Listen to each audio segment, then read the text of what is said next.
I am the Good Shepherd, the famous proclamation that Jesus made in John chapter 10. It might be a good week to go over the 23rd Psalm with your kids. Uh, I was flabbergasted a couple years ago when teaching confirmation and just kind of referenced the 23rd Psalm, and then the kids all looked at me with a blank face. How can you not know the 23rd Psalm? But this is one of the things that I've learned over the years to take nothing for granted, and in terms of the kinds of cultural knowledge that used to be passed down in earlier ages. Now we're just flooded with information.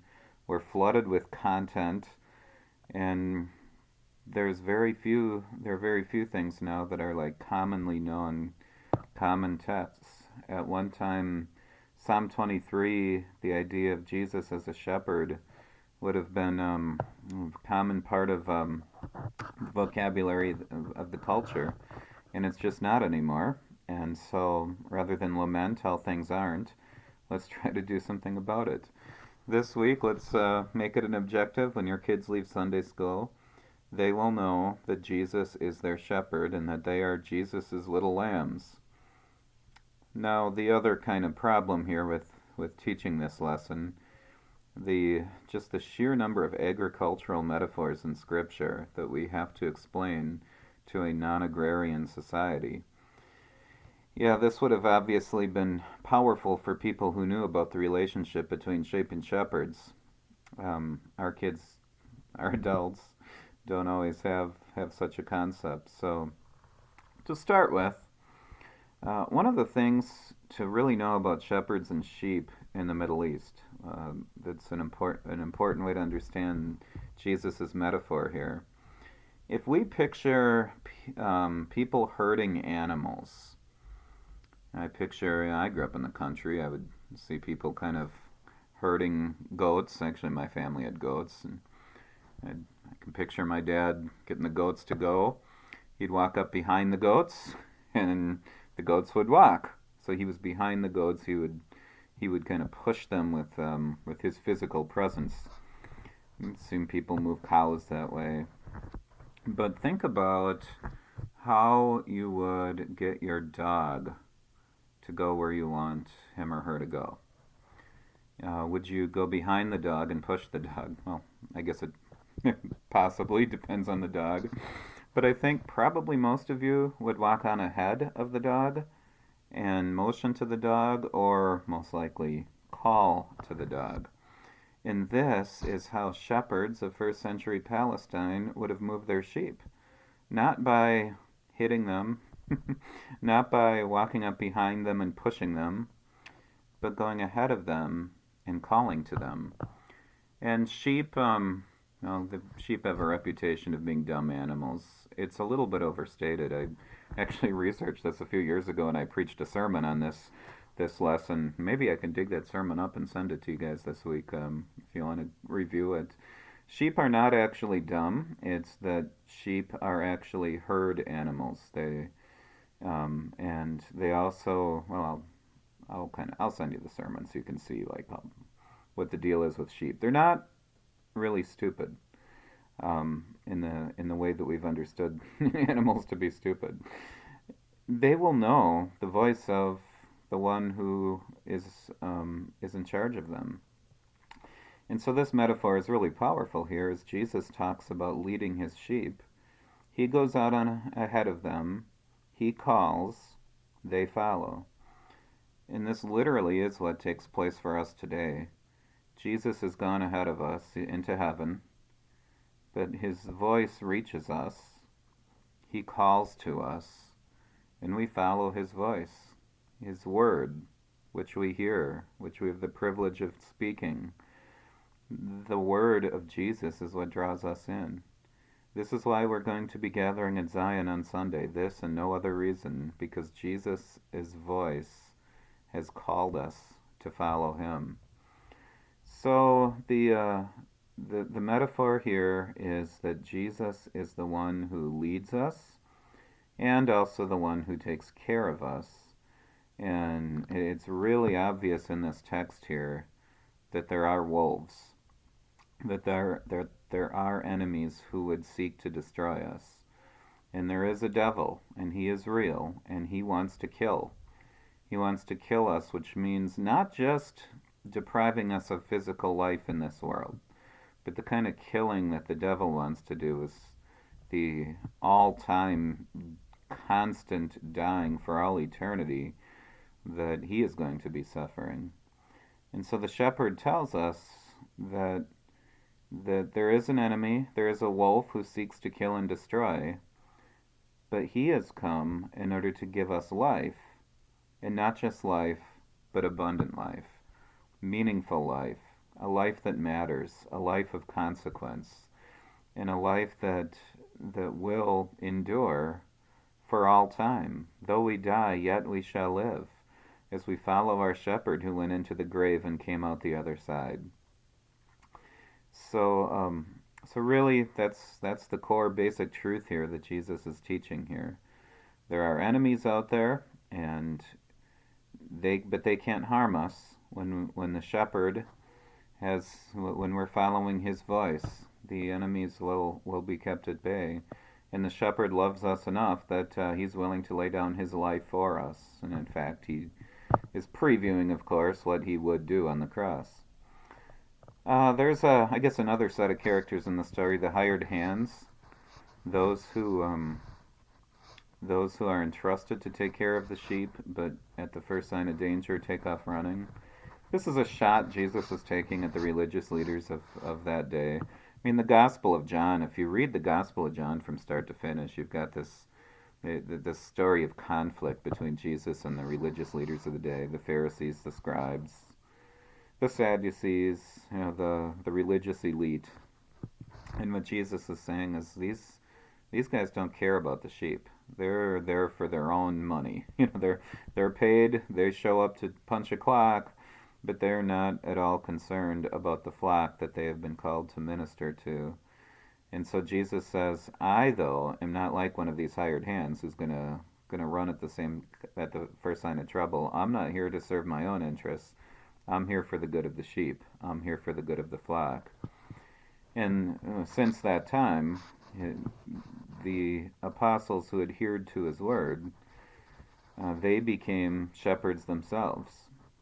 And this John 10 passage has a little bit of payoff at the very end of the Gospel of John, after the resurrection, when Jesus is talking to his disciples and he says to Peter, "Do you love me?" And Peter says, "Yes, Lord, you know that I love you." And Jesus says, "Feed my sheep." 2 seconds later, Jesus, "Do you love me, Peter?" "Yes, Lord, you know I love you. Feed my sheep."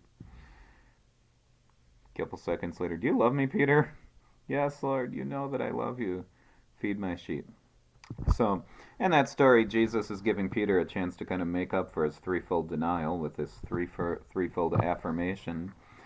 But also note what Jesus is calling his people to do now, and his apostles in particular at this point, is to be shepherds in his stead and by his command. And so, yes, this is my job as a pastor, which it's good to know what the word pastor means. It means shepherd. It's like literally the word for shepherd. So, think a pastor and a pasture, so it is my calling to be the shepherd of the sheep at Zion, which means that I'm not to serve my own interests. I'm not to be like one of these hired hands who's just looking out for myself, but my job is to sacrificially care for the sheep that are entrusted to me. Now, that's my calling as a pastor, but that doesn't mean that every Christian doesn't have a calling as both a sheep and a shepherd. Many of you who are watching this video are parents. You have a special calling as a shepherd in your family. And of course, in your vocation as Sunday school teacher, you are shepherding the young people who are entrusted to you. You didn't sign up to be a Sunday school teacher for your good and your benefit. All of the big paycheck that you get for being a Sunday school teacher, that's not why you're doing this. You're doing this because you've been entrusted with these sheep that actually know your voice. That actually might be a neat little experiment or illustration sometime, is to kind of blindfold kids and have them follow the voice of somebody they trust and ask them to kind of listen for which voice they know. You have like a stranger try to call to them, and then have somebody they know and trust call to them, and see which way they go. Kind of a neat little activity to maybe try sometimes. But that's the point Jesus is making here, that he's the shepherd who cares, the good shepherd. If you want to get into the Greek a little bit here, which you probably don't, but hey, I'm going to do it for you anyway. The word good here is different than the typical usage of the word good. Um, the Greek word agathos means good, but that's not the word that's used here. It's the word kalos, Kalas in English. And it doesn't just mean good, it means ideal. It means like the shepherd's shepherd.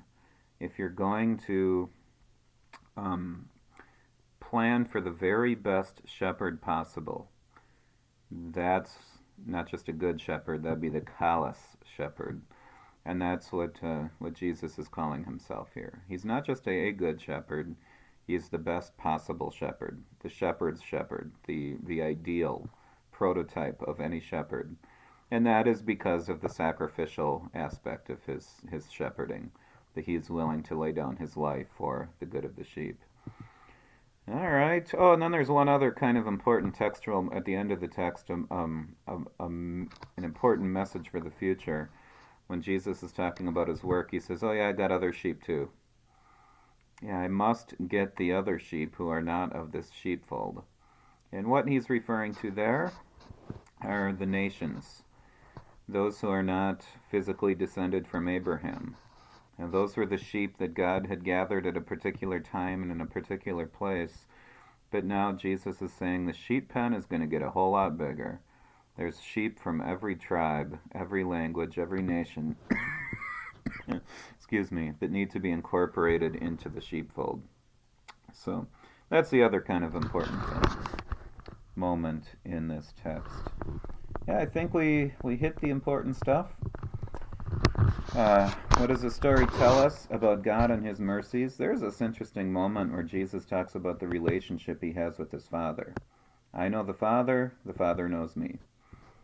And then Jesus extends that relationship to us. It's just as I know the Father and the Father knows me, I'm willing to know you and let you know me.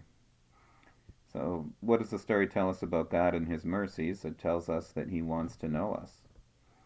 Now, he does know us because he created us. He knows us, every aspect of our being, better than we know ourselves. But God's desire is to have a relationship with us. He wants to lead us. He wants us to flourish in the pasture that he has prepared. Again, Psalm 23, if you got time during your lesson to read that psalm with the kids and let them know the picture that God presents in that psalm of a future he's prepared for us, and a feast that he has prepared for us, and a glorious table and a cup and a green pasture beside the still waters, all prepared for us. And God in his mercies wants to give us these good things. And he wants to keep our enemies away from us. And as long as we stay close to him, he's willing to prevent the enemy from ultimately doing us any harm or danger. What does the story tell us about our identity, who we are as God's people? We are sheep. Yeah, this would also be a good week if you know the story. I just want to be the song. I just want to be a sheep. Yeah, at the youth gathering, a bunch of kids were singing it. Not from our group, but when we were standing in line for the train one night, a bunch of kids broke into the song, I Just Want to Be a Sheep. I'll look for that one on YouTube and send it to you. It's got motions and everything. It's a cute little song, but this is our identity. This is who we are. We are sheep. God's people, the people of his pasture. Psalm 100 is also another neat psalm about this, about the ways that God has made us his very own people. The sheep of his pasture that he cares for, that know his voice. And finally, what does the story tell us about how to live as God's people? Follow that voice. There are wolves out there. There's an enemy out there. But as long as you keep listening to the voice of Jesus, This is not mystical. This doesn't mean that like you're going to hear auditory hallucinations. This means the Word of God. Reading John chapter 10, hearing John chapter 10, going to church, going to Sunday school, all that good stuff. That's where you stay away from the enemies. That's where you are kept safe in the sheepfold of God. All right. God's blessings on your preparations and your lessons, and hope you have a good Sabbath day, and also hope you can make the spaghetti lunch and hear from our Mexico mission team during the worship services on Sunday. Should be a good day. God bless you.